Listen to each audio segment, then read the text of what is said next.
नमस्कार मंडळी. तर आमच्या चॅनलमध्ये पुन्हा अनेकदा सर्वांचं हार्दिक हार्दिक अभिनंदन आहे.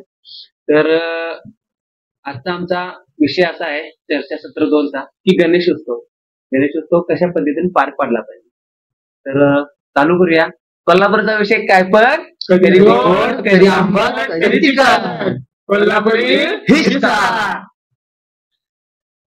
तर सर्वप्रथम मी तुम्हाला सर्वांचं इंट्रोडक्शन करून देतो. तर हे आहेत ते साहिल जमादार, हे आहेत ते आपले साहिल आवळे, आणि हे आपले आहेत ते महेश पाठक, आणि माझं नाव आहे सलीम जमादार. तर आज तुम्हाला सर्वांना विषय तर कळलाच असेल की गणेश उत्सव हा अशा पद्धतीने साजरा केला पाहिजे, की पारंपरिक पद्धतीनं की आजकालच्या नवीन पद्धतीने कोणतं योग्य वाटतं. तुम्हाला काय वाटतं? जसे की आता गणेश उत्सव नवीन पिढी चालू आहे, त्यामुळं गणेश उत्सव नवीन पिढीच्या हिशोबाने करा पाहिजे. जसे की साऊंड लावणे, डॉल्बी वगैरे डीजे लावणे, नाचत गाजत आणणे, त्या हिशोबाने करा पाहिजे असं मला वाटतं. तुम्हाला काय वाटतं? आता तसंच सोशल मीडियावर चालू आहे. सोशल मीडियावर आपण सोशल मीडिया टाईप करू शकतो, व्हिडिओ काढून सगळ्या बाहेर देशात मी समजू शकतो की आमच्या देशात गणपती उत्सव असा प्रकारे होतो आणि असं एक गणपती उत्सव आहे हे म्हणजे समजू शकतो सगळ्यांना. म्हणजे ट्रेंडिंग सोशल मीडिया ट्रेंडिंग. तुमचं काय म्हणणं? माझं म्हणणं असं आहे की आपण पारंपरिक पद्धतीने गणेश उत्सव साजरा केलाच पाहिजे.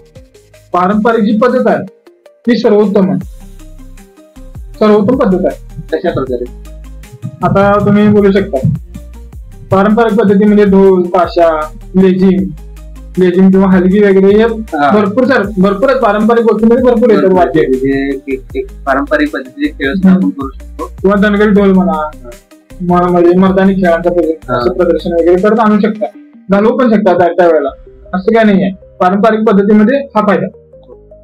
मग आता यांचं म्हणणं आहे की नवीन पद्धती की डॉल्बी, म्हणजे डॉल्बी काय होते की आजकाल जनरेशन ट्रेंडिंग चालू आहे की आजकालची जी जेनजी लोक आहेत तर त्यांना असं आहे की नवीन पद्धतीनं डॉल्बी लावून, साऊंड लावून किंवा लाइटिंग शो असेल, जे नाचत गाजत गणपती यांना त्यांचं म्हणणं आहे की सर्व समाज सर्वांना माहिती होती की आज काय तर उत्सव आहे, की असं तुम्ही पारंपरिक पद्धतीने म्हणाला ह्यात आणि त्यात तुम्हाला काय फरक वाटते? हे का नको पारंपरिक पद्धतीत? पारंपरिक पद्धतीमध्ये तुम्ही पूर्वीच्या लोकांची परंपरा राखून ठेवू शकता. त्यांच्या परंपरेनुसार आपण गेलं तर ती परंपरा चांगली असते आपल्याला. पारंपरिक पद्धतीमध्ये कसं 2 तासांच्या गजरात ज्यावेळेला गणपती येतो त्यावेळेला मन प्रसन्न होतं, लोकांना त्रास होत नाही त्या गोष्टीचा. हा, म्हणजे साऊंडचा ध्वनी प्रदूषण होऊ शकत नाही असं म्हणणं. तुमच्या या म्हणण्यावर तुमचं काय विचार आहे? नवीन पद्धतीनं पण आम्ही डॉल्बी लावून ते नवीन लोकांना आवडणार. म्हणजे आता नवीन एक जनरेशनला आणि आता जी जुनी जनरेशन आहे त्यांना ढोल ताशा. आपण आता जुनी जनरेशन एक थांबत आहे आणि नवीन जनरेशन आपण चाललेलं आहे. म्हणजे त्यामुळे जे डॉल्बी असो किंवा काय ध्वनी प्रदूषण हा काय ढोल ताशाने पण होऊ शकतो, ध्वनी प्रदूषण कशामुळे पण होऊ शकतो. त्यामुळे काय डॉल्बीने आता ध्वनी प्रदूषण होऊ शकतं असं काय नाही. असं आता आपण नवीन प्रकारचे डॉल्बी आणलेले आहेत, त्यामुळे त्याच्यानं काय लोकांना त्रास पण होऊ शकत नाही आणि काय नाही. आणि आपण एक सरकारच्या नियमानं चाललं तर कोणताही लोकांना त्रास होऊ शकत नाही. त्यामुळे नवीन पद्धती एक चांगला निर्णय आहे. म्हणणं आहे की पारंपरिक पद्धतीमध्ये सुद्धा ध्वनी प्रदूषण होऊ शकतो, म्हणजे आजकालचं जसं डॉल्बीच्या मध्ये सुद्धा होऊ शकतात. तुम्हाला काय वाटतं या विचारावर? नाही, डॉल्बीचे जेवढं ध्वनी प्रदूषण होते तितकं पारंपरिक पद्धतीनं ध्वनी प्रदूषण होत नाही.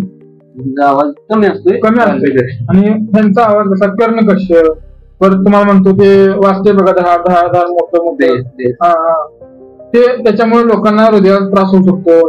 कार्डियाक अरेस्ट म्हणजे अटॅकचा सुद्धा प्रॉब्लेम होऊ शकतो. आता हा म्हणत आहे तसं धाड ते ढोलमध्ये पण असू शकतो, त्यामुळे पण हृदयाचा पण इतकं नाही ना, पारंपरिक ढोल मध्ये इतकं नाही वाजत. आणि आता ढोलला जशी लिमिट नाही तशी डॉल्बीला लिमिट आहे. हा, म्हणजे डॉल्बी जास्त वाजला तर तिथं आपण जप्तीच होते ना, त्यामुळे लिमिटचा काय लोकांना त्रास होईल असं काय नाही. लोकांनी जर कंप्लेंट केली तर तिथंच थांबू शकते. ते बरोबर आहे. आणि मला आजकाल म्हणजे डॉल्बी तर आहेत आणि नवीन पद्धतीमध्ये लाईट शो आणि लेझर आहे, त्याबद्दल काय म्हणजे कसला त्रास आहे याबद्दल तुमचं काय म्हणणं? लोकांना आकर्षण करण्यासाठी ते लाईट शो ते नसतो. लेझर तर आम्ही लावू शकत नाही, कारण लेझर लावल्यामुळे डोळ्याला त्रास होतो. आपण असं डेकोरेशन केल्याने वाटतं, जर छान वाटतं, दिसायला बी छान वाटतं, असं वाटतं की बाबा काय ते एन्जॉय चालू आहे, ते फोकस पडतात, ते छान वाटतं दिसायला, साऊंडच्या हिशोबाने होते ना, त्यामुळे जरा छान वाटतं. तर तुमचं काय म्हणणं आहे? तर यांनी म्हणतात की लेझर म्हणजे जे लाइटिंग शो आहे ते इफेक्ट म्हणजे डेकोरेशन साठी त्यांनी म्हणाले की एक एन्जॉयमेंट आणि आकर्षित होत आहे.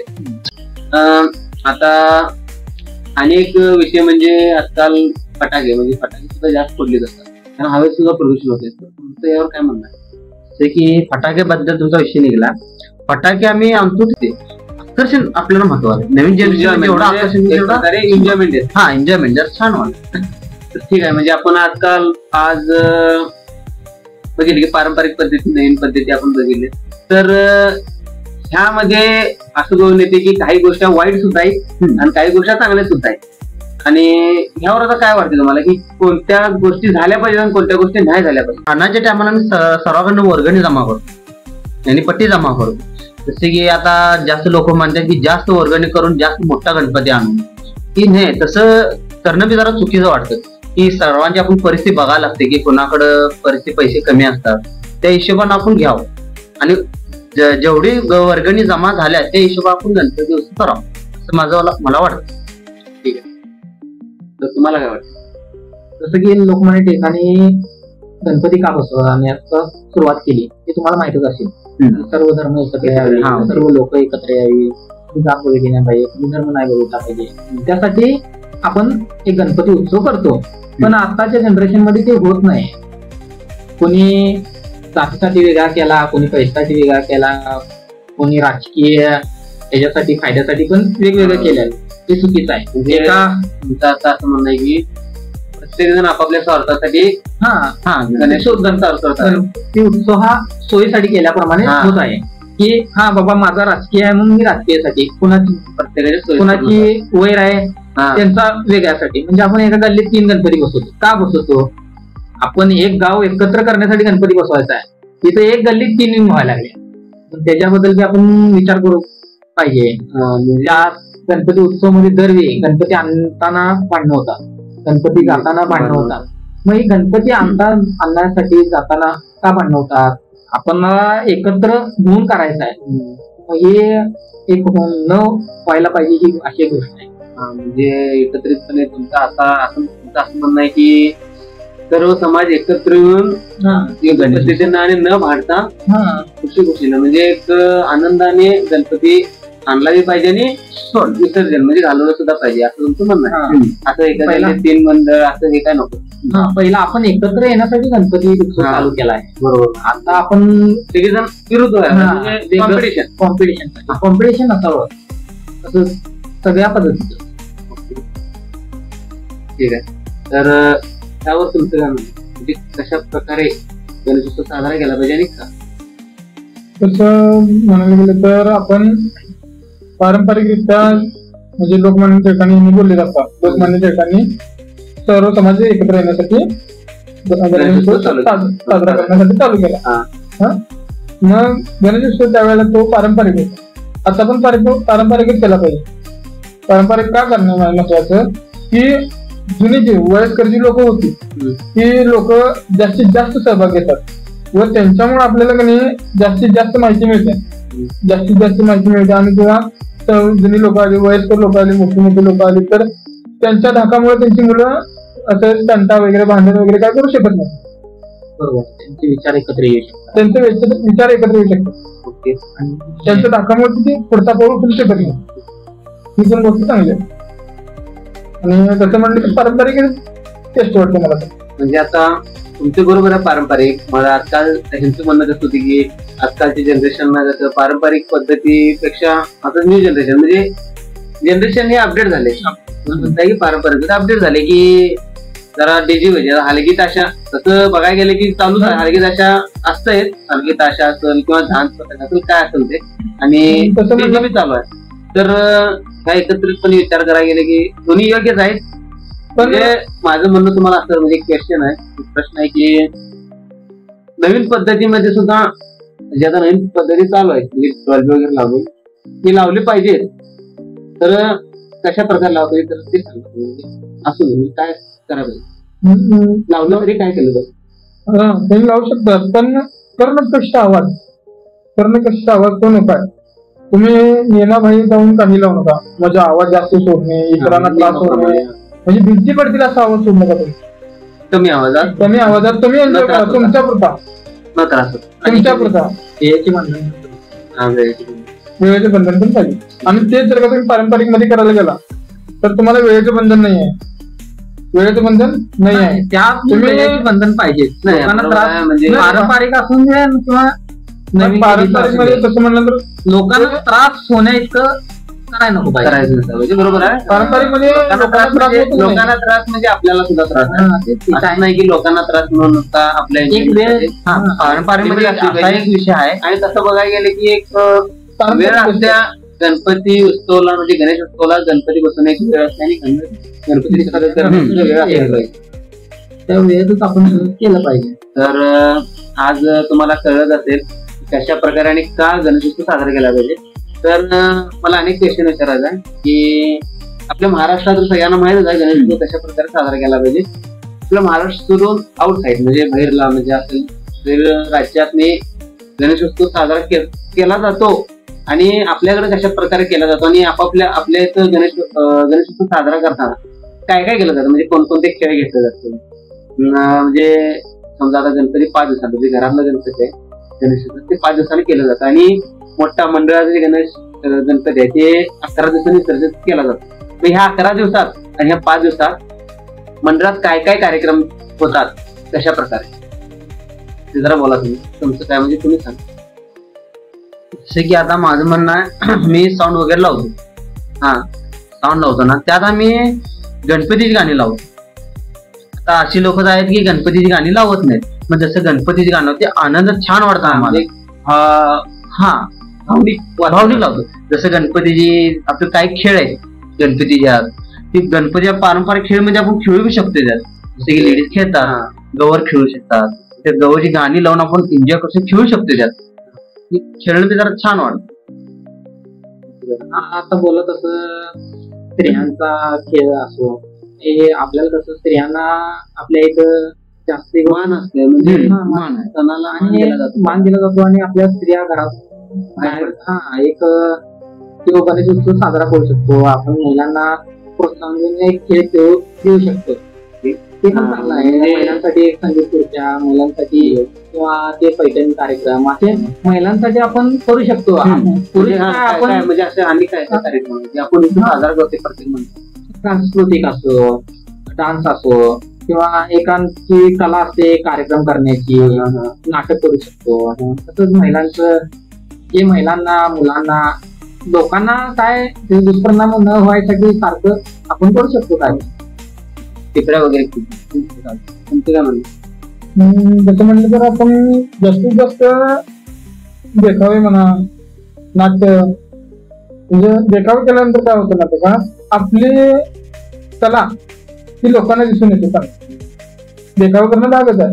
म्हणजे भाग म्हणजे असं तुम्ही करा असं म्हणत नाही, पण करा, चांगलं वाटतं. 4 लोक तुमच्या मंडळाजवळ येतात, ही महत्वाचं. म्हणजे एकत्रितपणे आता असं कळते की आपल्या महाराष्ट्रात गणेशोत्सव हा सर्व म्हणजे महाराष्ट्रात एक मेन उत्सव म्हणून गणेशोत्सव मानला जातो. यात आपण विविध पद्धतीनं गणेशोत्सव साजरा केला जातो. म्हणजे यात आपण टिपऱ्या खेळतो, संगीत खुर्च्या असेल, स्त्रियांचा खेळ असेल, म्हणजे फुगडी असेल, गवर खेळणे असेल, वेगवेगळ्या बाहेर पुढे आणतो ना आणि वेगवेगळ्या पद्धतीने आपण गणेशोत्सव पार पाडतोय. तर आज तुम्हाला आमच्या चर्चेत कळूनच आला असेल की गणेशोत्सव कशा पद्धतीने पार पाडला पाहिजे आणि का पाडला पाहिजे आणि कशा प्रकारे गणेशोत्सव पार पाडला जातो हे सुद्धा तुम्हाला माहित झालं असेल. तर असं बघायला गेले की आपण आता आपली चर्चा झाली की पारंपरिक पद्धतीनं आणि कशा प्रकारे आपण महाराष्ट्रात आपण गणेशोत्सव साजरा केला जातो. तर माझा अनेक असा प्रश्न आहे की आपल्या इथे मोठमोठ्या ठिकाणी जे मोठमोठ्या ठिकाणी गणपती बसवले जातात तिथं आपल्या महाराष्ट्रातून पूर्ण भारतातून आणि विदेशातून सुद्धा लोक दर्शनासाठी येतात. आणि तिथं असं होत आहे की VIP लोक आणि सामान्य लोक यात फरक केला जातो. त्यासाठीच बोलायचं आपल्याला. असं मोठमोठ्या ठिकाणी असं सिटीत की एक अतिसामान्य माणूस रांगेतून त्या गणपती दर्शनासाठी म्हणजे एक भावना असते, एक दर्शनाचा आनंद असतो. आपण दर्शन घेण्यासाठी जातो, पण एक अतिसामान्य माणूस त्या बाप्पासमोर 2 सेकंद थांबू शकत नाही का, जेणेकरून त्याच्याकडे पैसे नाही. आणि व्हीआयपी लोक किंवा ज्याच्याकडे पैसे आहेत, जो देणगी देणार आहे मोठी, त्याला आपण 5-10 मिनिटं त्याची फॅमिली थांबून त्या गणपती सोबत फोटो घेते, सगळं करते. आपण गणपती पैशासाठी किंवा गणपती पैसा बघत नाही हो, की दान द्या. म्हणजे सर तसं बघायला गेले की सगळ्यांना नियम एक असला पाहिजे. मोठा माणूस तू दान करणार आहेस म्हणून तू त्याला दर्शनासाठी तुम्ही तिथं 10 तास किंवा 1 तासभर तुम्ही त्याला देऊ शकताय. मग गरीब माणसाला का देऊ शकत नाही का, त्याची इच्छा बी व्यक्त करू शकत नाही गणपती समोर, म्हणजे हाकलून काढतात. आणि हे सोशल मीडियावर सर्वांनी पाहिले, हे महाराष्ट्रभर बघितल्यात. आणि हा कोणता विषय आहे आणि कुठला विषय आहे लोकांना सगळ्या माहित आहे की असं कुठं आलंय. हे लोकांनी थांबवायला पाहिजे. एक तिथल्या ठिकाणीचा मान आहे, त्या गणपतीचा मान आहे, त्या गणपतीचा मान असल्यामुळे त्या ठिकाणी सगळ्यांची श्रद्धा आहे त्या गणपतीला, भक्ती आहे. त्यामुळे त्या भक्तीसाठी लोक पहाटे 4-4 वाजल्यापासून लाईन मध्ये थांबून 2-2 तास वेटिंग साठी करतात. आणि धक्काबुक्कीतून खाऊन न पिऊन आपला त्रास एवढा सहन करून बाप्पा दर्शनासाठी आपण थांबतो.